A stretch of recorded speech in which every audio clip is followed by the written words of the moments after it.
Good morning বন্ধুরা, আমি সুতানুকা। আমি আজকে সকাল সকাল নিয়ে চলে এসেছি একটা নতুন ব্লগ নিয়ে। তো আজকে অ্যাকচুয়ালি আমরা সবাই মিলে, আমার হাজব্যান্ড, আমার মেয়ে, আমি সবাই মিলে একটা জায়গায় যাব। কিছু কেনাকাটা আছে, তো কি কিনবো, কি করবো, কোথায় যাব, সমস্ত কিছু আজকে আমি ব্লগে শেয়ার করব। তো তোমরা লাস্ট পর্যন্ত অবশ্যই ভিডিওটা দেখো এবং আমার পাশে থাকো।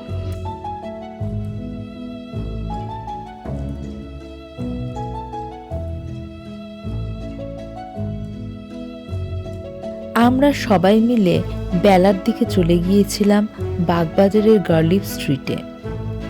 আমাদের বাড়ি থেকে মাত্র 10 মিনিটে অটোয় করে চলে গেলাম মার্কেটে।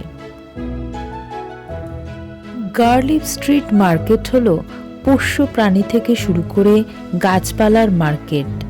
সব কিছুই ন্যায্য মূল্যে পাওয়া যায়।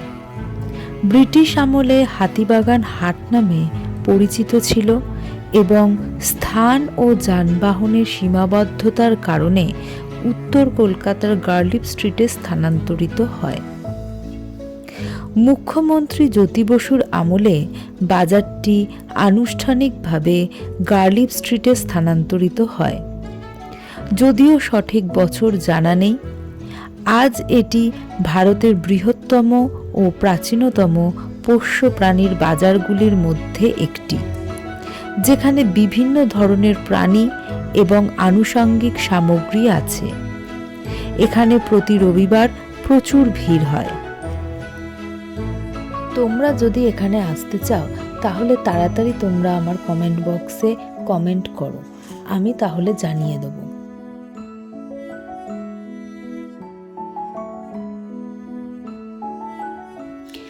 আমি এখান থেকে কি কি কিনলাম সেটা আমি পরের ভিডিওতে শেয়ার করব তোমাদের সাথে। অবশ্যই তোমরা আমার পাশে থেকো।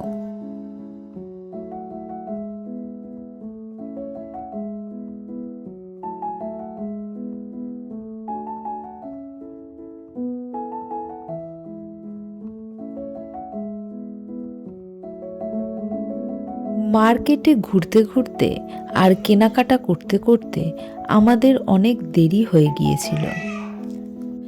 তাই বাড়ি ফিরে ভাবলাম কিছু মুখরোচক চটজলদি কোনো স্ন্যাক্স বানানো যাক। বাড়িতে ছিল আগের দিনের কিছু চিংড়ি মাছ, ব্যাস সেইগুলো দিয়ে বানিয়ে ফেললাম চিংড়ি মাছের চপ। পেঁয়াজগুলো সরু সরু করে কেটে নিয়েছি আর চিংড়ি মাছগুলো মাঝখান থেকে আড়াআড়িভাবে অল্প করে কেটে নিয়েছি, যাতে করে চিংড়ি মাছগুলো ভাজার পর গুটিয়ে না যায়। কড়াইয়ে সর্ষের তেল নিয়ে পরিমাণ মতো আদা রসুন বাটা ভেজে নিয়েছি।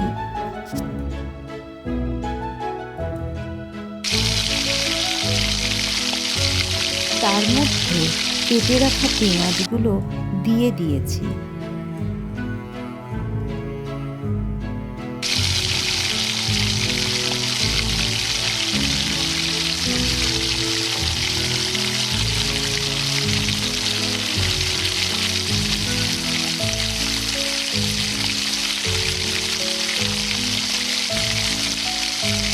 পেঁয়াজগুলো একটু ভাজা হয়ে গেলে নুন, হলুদ গুঁড়ো, জিরে গুঁড়ো, ধনে গুঁড়ো দিয়ে অল্প জল ঢেলে মশলাটাকে কষিয়ে নিয়েছি।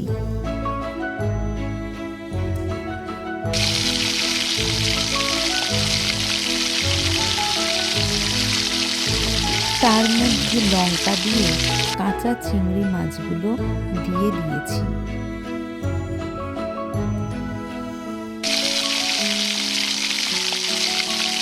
অল্প করে টমেটো সস, চিলি সস দিয়ে ভালো করে কষিয়ে নিয়েছি।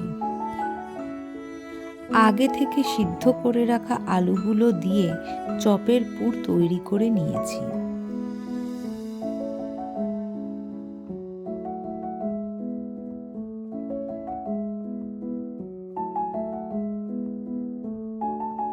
তারপর আলুর পুরগুলো গোলাকার করে তার মধ্যে একটা করে চিংড়ি মাছ দিয়েছি।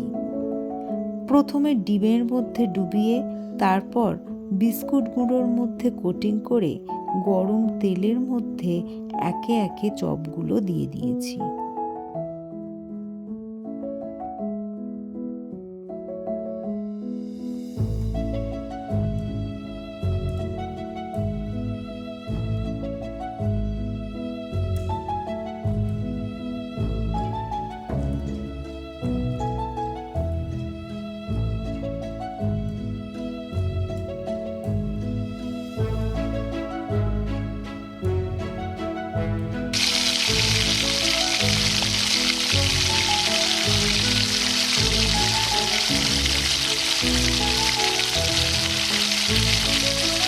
তারপর সর্ষের তেলের মধ্যে একটু লাল লাল করে ভেজে নিলেই তৈরি হয়ে যাবে চিংড়ি মাছের চপ।